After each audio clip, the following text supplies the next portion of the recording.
المكان المنطقة الصناعية عين سبع سيد البرنوسي. الزمان حوالي الساعة 12:30 زوالا عندما اندلع حريق مهول بأحد الوحدات الإنتاجية المختصة في صناعة النسيج. الوحدات تحتوي على مواد قابلة للاشتعال، مما ساعد على انتشار رقعة النيران وأتت على كل محتويات المصنع. لحسن الحظ أن الحادث لم يخلف خسائر بشرية. الناس الالارم خدمات، الالارم ديال مومايا خدمات بواحد الطريقه غريبه، غوتات وعاود غوتات واحد الغوته بشويه.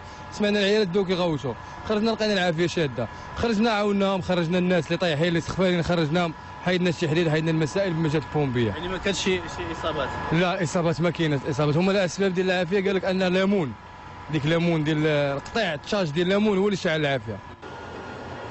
عناصر الوقاية المدنية هرعت إلى عين المكان عندما توصلت بالنبأ، حيث باشر التدخل لاحتواء انتشار الحريق في محاولة للسيطرة عليه، مستعملة في ذلك كل العناصر وآلية الإخماد.